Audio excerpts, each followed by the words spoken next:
हर हर महादेव, देवों के देव महादेव के चरण में प्रणाम करता हूँ। दुर्गा माँ के चरण में प्रणाम करता हूँ।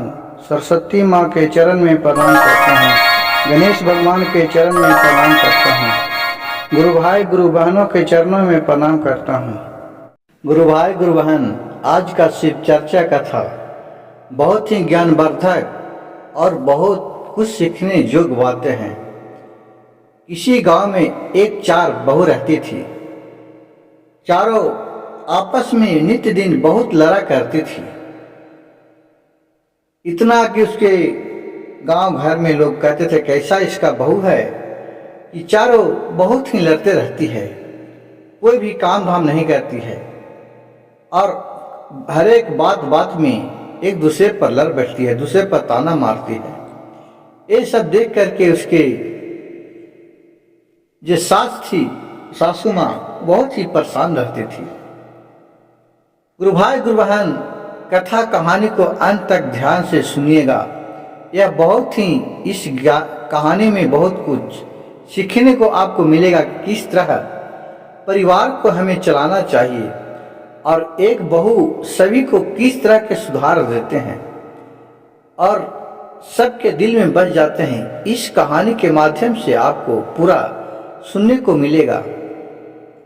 उसका पश्चिमों वाले जो लड़का था उसका शादी नहीं हुआ था, लेकिन वो भी शादी करने योग्य हो गया था। लोग गांव घर में गुरु भाई गुरु बहन देखिए परिवार हो तो कहे कि आई जी तो हर छोटका बचवा के सदिया कह रहा था हो जे फलना जगह के कुटुम आवेला बोल रहा तुम। तो उसका माँ बोलती कि का करे कैसे करे, चार गो के तो बहू को तो मैं ढुका लिया हूँ कि मैं पागल हो गया हूँ, नहीं कोई काम करती है न धंधा और सब महारानी जैसे बैठी रहती है। पति के तो इतना बस में कर लिया कि जिसका कोई बरनिके नहीं है, इसी का सब राजपाट चलता है और रोज लड़ाई झगड़ा इतना घर में होता है कि लगता है मैं कहाँ भाग जाऊं, लेकिन भाग कर भी क्या करूं। सबका तो मैं ही परिच के लाया हूं, लेकिन मैं तो थोड़ी जानता हूं। गुरु भाई गुरु बहन, जब कहावत में है कि जब केतारी बुनते हैं तो उसमें तो गुड़ नहीं देके बुनते हैं, न मीठा तो नहीं देते हैं। कौन जानेगा रस इसका कैसा होगा, पंसूर होगा या मीठा लगेगा, इसका कोई नहीं जानता है। इसी तरह शादी के पहले कोई नहीं जानता है कि मेरे बहू कैसे रहेगी, कैसे करेगी। शादी के बाद जब कुछ समय बीतता है तो सब अपने अपने रंग दिखाने लगता है। इसी तरह गुरु भाई गुरु बहन, इस बूढ़ी सासू माँ के था, छोटे वाला का शादी करने जो हो गया था, सब तंग कर रहे थे, कहे कि देखिए भाई ऐसा हमको उतो चाहिए कि जो अच्छा तो रहे, घर को संभाल सके। हमको तो समझ में नहीं आ रहा है कि कैसे करूं। सब कोई अभी मेरी बुढ़ारी का समय आ गया है, लेकिन चारों बहू के खाना बना के हम ही को देना पड़ता है। कोई भी नहीं बनाते हैं तो कितना काहे ना छोड़ रहा है, काहे ना खाना बना रहा है। तो क्या करें, अरे बहू तो ठीक है नहीं बना रहे, लेकिन मेरे बेटा तो भी भूखा रहेगा, मेरा पोता पोती तो भी भूखा रहेगा, चलो इसलिए मैं ही बना देता हूँ।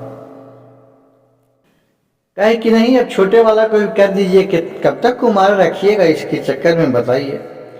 बहुत समझाने बुझाने पर कहा ठीक है।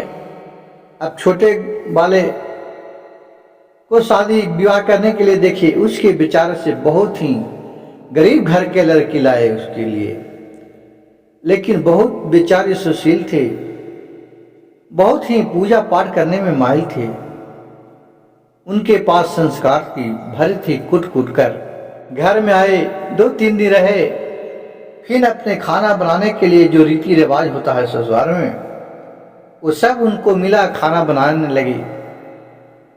फिर सुबह सुबह उठ करके झाड़ू पोछा कर देती थी, खाना वाना बना देती थी।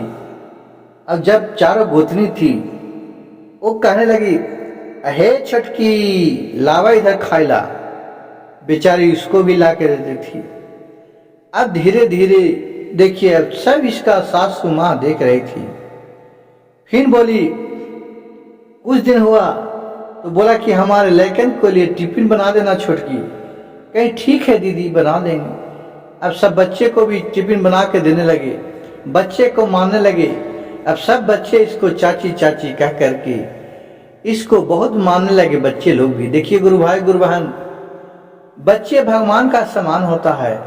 बच्चे को जिस तरह से आप मानिएगा, उसे बुलाइएगा, उसे भाव दीजिएगा, आपकी तरह उतनी ही खींचा हुआ आपके पास चले आएगा।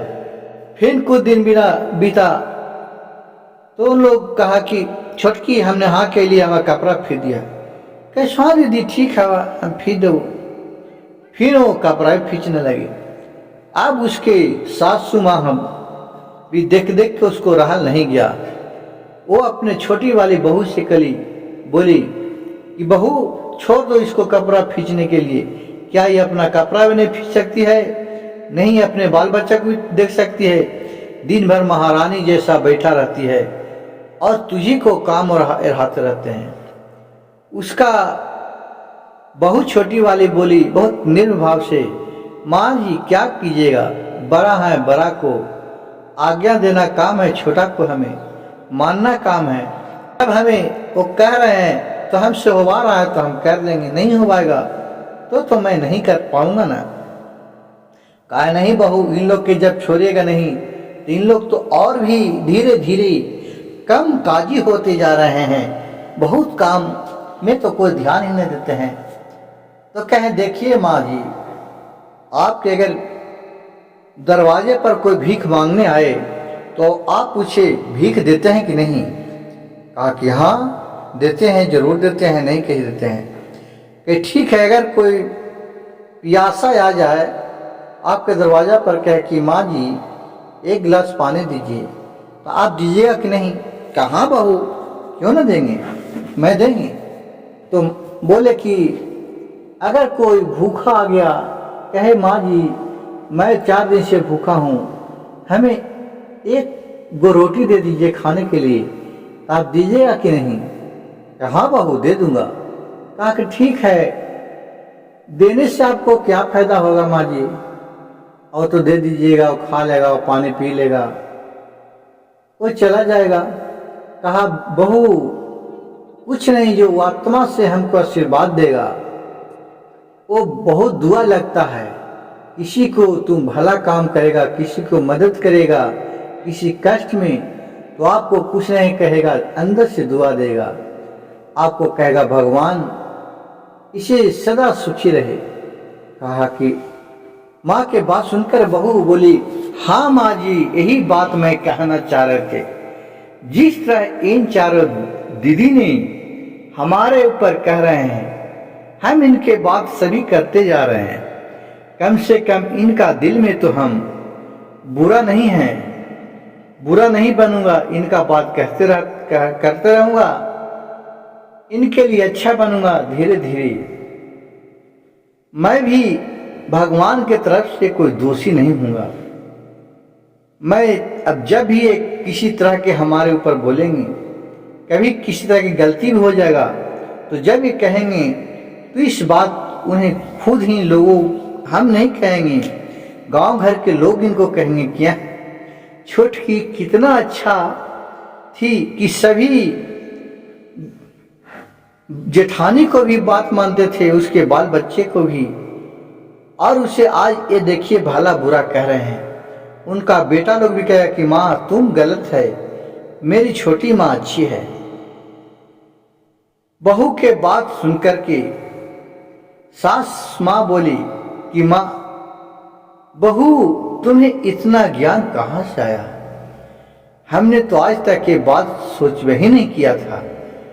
मैं तो एक दूसरा कोई नहीं करता है तो मैं भी कहते तू भी नहीं कहो, नहीं करो काम, उसे छोड़ दो। कहा माँ जी अगर कहेंगे तो उससे हम में फर्क ही क्या रहेगा।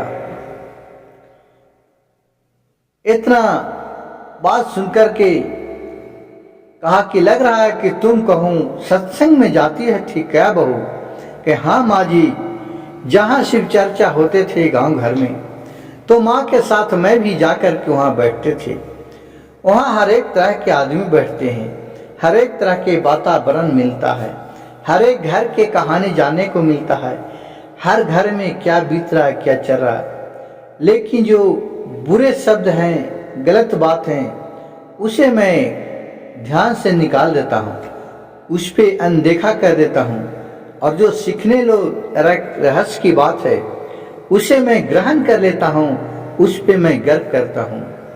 इतना बात सुनकर के उसकी बहू सास ने उसे गले से लगा लिया, छाती से लगा लिया, कहा बहू तुम बहू ही नहीं मेरी बेटी भी हो। आपके ऊपर सदैव भोलेनाथ की कृपा बना रहे। ये सब बात देख करके वो चारों बहू का भी सीख मिल गया कि देखो हम लोग से तो मूर्ख कोई है ही नहीं। ये सबसे पीछे आई जिसका कितना माँ मानती है, कितना सब दुआ देता है, ये सच बात कर रहा है। हम लोग अगर कल एक गलती भी कर देगी किसी तरह के, तो अगर किसी के सामने हम कहूँगा तो इसका खिलाफ मेरे बेटे, मेरे गांव घर के लोग सब हो जाएंगे। और उसी वक्त से चारों बहू, पांचों बहू सब मिलजुल करके रहने लगे। गुरु भाई गुरु बहन, यह कहानी आपको कैसा सुनने में लगा, ये अपना विचार जरूर लिख करके मेरे कमेंट बॉक्स में दीजिएगा। कथा को अंत तक सुनने के लिए आप लोग को धन्यवाद देते हूँ। हर हर महादेव, घर घर महादेव।